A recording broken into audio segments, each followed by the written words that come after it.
बंधन हिटार्स यूट्यूब चैनेले सकलके स्वागत। आजकेर এই ভিডিওতে আলোচনা করব দ্বাদশ শ্রেণীর 2024 সালের এবিটিএ টেস্ট পেপারের বাংলা বিষয়ের 107, 119 এবং 129 পাতার এসএকিউ প্রশ্নের উত্তরগুলি। চলো শুরু করি। প্রথম প্রশ্ন, সঞ্জননী ব্যাকরণ কাকে বলে? সমস্ত বাক্য কিভাবে সঞ্জাত হয় তার খবর যে ব্যাকরণ দেয় তাকে সঞ্জননী ব্যাকরণ বলে। পরবর্তী প্রশ্ন, অর্ধভাষণে যেন আর্তনাদ করে উঠল মৃত্যুঞ্জয়। মৃত্যুঞ্জয়ের আর্তনাদের কারণ কি? ফুটপাতে অনাহারে মৃত্যু দৃশ্য দেখে মৃত্যুঞ্জয় আর্তনাদ করেছিল। এরপর এসব কথা শুনে উৎসব বুকে বল পায় কোন কথা? বড় বাড়িতে ভাত তরকারি মাছ সব কিছু রান্না শেষ হবার কথা শুনে উৎসব বুকে বল পায়। এরপর ক্লিপিংস কি? যে প্রক্রিয়ায় শব্দের চেহারার পরিবর্তন ঘটে কিন্তু অর্থের কোনো পরিবর্তন ঘটে না এবং শব্দটি আকারে ছোট হয়ে যায় তাকে সংক্ষেপিত পদ বা ক্লিপিংস বলে। উদাহরণ, ছোট কাকা থেকে ছোটকা। পরবর্তী প্রশ্ন, কে আবার গড়ে তুলল এতবার? কোন প্রসঙ্গে একথা বলা হয়েছে? পারস্যের সম্রাটদের আক্রমণে বারবার ধ্বংস হওয়া ব্যাবিলনকে শ্রমিকরাই গড়ে তুলেছিল, এই প্রসঙ্গে উদ্ধৃত মন্তব্যটি করা হয়েছে। এরপর আমি কৌতূহলী হয়ে উঠি কখন? কর্তার সিং দুগ্গাল রচিত অলৌকিক গল্পে কথকের মা যখন গুরু নানকের গল্পটি বলছিলেন সেই সময় কথক গল্পের অবশিষ্টাংশ শোনার জন্য কৌতূহলী হয়ে উঠেছিলেন। এরপর পরবর্তী প্রশ্ন, প্রত্যয় কাকে বলে, কয় প্রকার ও কী কী? যে সকল ধ্বনি বা ধ্বনি সমষ্টি পদ বা ধাতুর সঙ্গে যুক্ত হয়ে নতুন ধাতু বা পদ গঠন করে তাকে প্রত্যয় বলে। প্রত্যয় দু প্রকার, যথা কৃৎ প্রত্যয় ও তদ্ধিত প্রত্যয়। এরপর গভীর বিশাল শব্দ কিসের শব্দের কথা বলা হয়েছে? মহুয়া বনের ধারে থাকা কয়লা খনির যন্ত্রের গভীর বিশাল শব্দের কথা বলা হয়েছে। এরপর একটি তারা এখনও আকাশে রয়েছে, তারাটিকে কবি কিসের সাথে তুলনা করেছেন? ভোরের আকাশে থাকা তারাটিকে কবি পাড়াগাঁয়ের বাসর ঘরের সবচেয়ে গধূলিমদির মেয়ে কিংবা হাজার হাজার বছর আগের মিশরীয় মানুষের বক্ষদেশ থেকে রাখা মুক্তোর সঙ্গে তুলনা করেছেন। এরপর এই পড়ে বুকে ভরসা এলো। কি পড়ে ভরসা এলো এবং ভরসাটাই বা কী ছিল?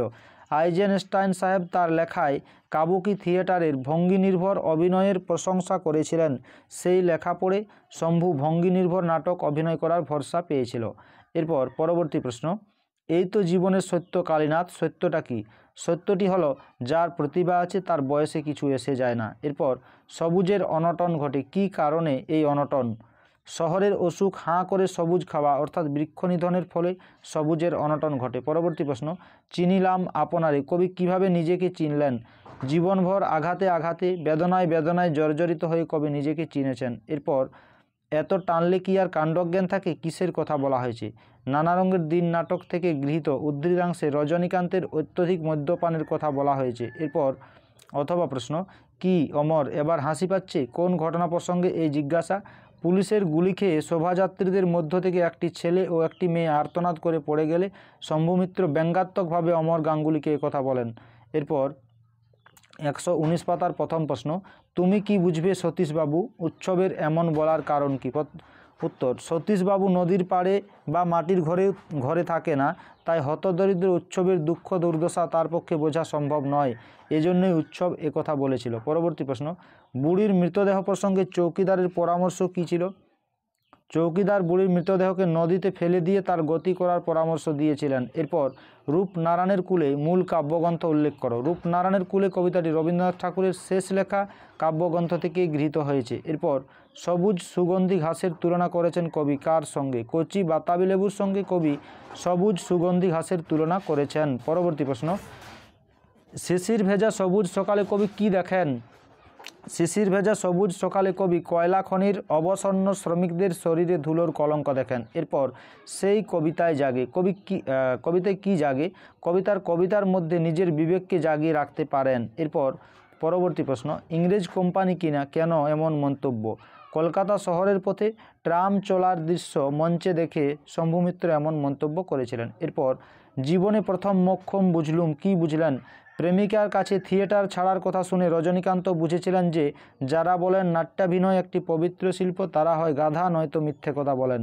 এরপর রজনীকান্তের বয়স কত হয়েছিল? রজনীকান্তের বয়স 68 বছর হয়েছিল। এরপর হ্যাঁ বল্লভ ভাই বলে গেছেন, কি বলে গেছেন? বল্লভ ভাই বলে গেছেন যে বাঙালি কান্দুনে জাত। পরবর্তী প্রশ্ন, বর্ণনামূলক সমাসের আর এক নাম কি? বহুব্রীহি সমাস। পরবর্তী প্রশ্ন, ধ্বনিমূল ও সহধ্বনির একটি পার্থক্য লেখো। ধ্বনিমূল ভাষায় অর্থের তফাৎ করতে পারে কিন্তু সহধ্বনিতা পারে না। এরপর লাং কি? একজন মানুষকে যে সাধারণ ভাষাজ্ঞান, ভাষার ধ্বনি ও অর্থের সঙ্গতি সাধনের মাধ্যমে ভাষা শিখতে সাহায্য করে তাকে লাং বলে। পরবর্তী প্রশ্ন, শাকা হলে কি করতে হতো? শাকা হলে বাড়িতে অরন্ধন ও রাতে মেঝেতে শুতে হতো। এর অথবা প্রশ্ন, খরচ মেটাতো কে? কিসের খরচ? 10 বছর অন্তর আবির্ভূত মহামানব তথা রাজা মহারাজাদের বিলাসবহুল জীবনযাপনের খরচের কথা এখানে বলা হয়েছে। এরপর 129 পাতার প্রথম প্রশ্ন, মৃত্যুঞ্জয়কে সেও খুব পছন্দ করে। মৃত্যুঞ্জয়কে পছন্দ করার কারণ কী ছিল? মৃত্যুঞ্জয় মানব সভ্যতার সবচেয়ে প্রাচীন ও সবচেয়ে পচা ঐতিহ্য আদর্শবাদের কল্পনা তাপস বলে নিখিল তাকে পছন্দ করে। এরপর অন্নলক্ষ্মী অন্নলক্ষ্মী অন্নই লক্ষ্মী একথা কে বলতো? উৎসবের ঠাকুমা একথা বলতো। পরবর্তী প্রশ্ন, জেগে উঠিলাম কে কোথায় জেগে উঠলেন? রূপনারায়ণের কূলে পৌঁছে কবি রবীন্দ্রনাথ ঠাকুর উপলব্ধির মধ্য দিয়ে জেগে উঠলেন। এরপর শীতের দুঃস্বপ্নের মতো কে নেমে আসে? ধোঁয়ার বঙ্কিম নিঃশ্বাস শীতের দুঃস্বপ্নের মতো ঘুরে ফিরে কবির ঘরে নেমে আসে। এরপর অবসন্ন মানুষের শরীরে দেখি, কবি কি দেখেন? অবসন্ন মানুষের শরীরে কবি ধুলোর কলঙ্ক দেখেন। এরপর গোধূলি মোদির মেয়েটির মতো, মেয়েটিকে কোথায় দেখা যায়? মেয়েটির মতো কে? মেয়েটিকে পাড়া গাঁয়ের বাসর ঘরে দেখা যায়। ভোরের আকাশে জ্বলতে থাকা তারাটি মেয়েটির মতো। এরপর বিশ্বভারতী কি পারমিশন দেবে? কিসের পারমিশন? মালতীলতা দোলে রবীন্দ্রসঙ্গীতটি ফিল্মি কায়দায় গাওয়ার পারমিশনের কথা এখানে বলা হয়েছে। এরপর পরবর্তী প্রশ্ন, নানা রঙের দিন নাটকে দিলদারের পোশাক পরে কে প্রবেশ করেছিলেন? নানা রঙের দিন নাটকে রজনীকান্ত চট্টোপাধ্যায় দিলদারের পোশাক পরে প্রবেশ করেছিলেন। পরবর্তী প্রশ্ন, হঠাৎ পিছন থেকে শোভাযাত্রীদের ক্ষীণ আওয়াজ শোনা যায়, কিসের জন্য শোভাযাত্রা হচ্ছিল? চাল আর কাপড়ের দাবি জানিয়ে শোভাযাত্রীরা মিছিল করছিল। এরপর তোমার চোখে জল কেন বলো তো? কার চোখে কেন জল এসেছে? রজনীকান্তের অভিনয় জীবনের ফেলে আসা দিনের অপ্রাপ্তি ও শূন্যতার কথা শুনে কালীনাথের চোখে জল এসেছিল। এরপর খরচ মেটাতো কে? কিসের খরচ? 10 বছর অন্তর আবির্ভূত মহামানব তথা রাজ মহারাজাদের বিলাসবহুল জীবনযাপনের খরচের কথা বলা হয়েছে। এরপর নেমে সে নালিশ জানালো, কে কার কাছে নালিশ জানিয়েছিল? পাহাড়ের চূড়া থেকে নেমে এসে মর্দানা বলিকান্ধারীর দুর্ব্যবহারের নালিশ নানকের কাছে জানিয়েছিল। এরপর তুলনামূলক ভাষাবিজ্ঞানের কাজ কি? তুলনামূলক ভাষাবিজ্ঞানের কাজ হলো সমগোত্রজ ভাষাগুলির মধ্যে তুলনা করা এবং তাদের উৎস ভাষাকে বা মূল ভাষাকে পুনর্নির্মাণ করা।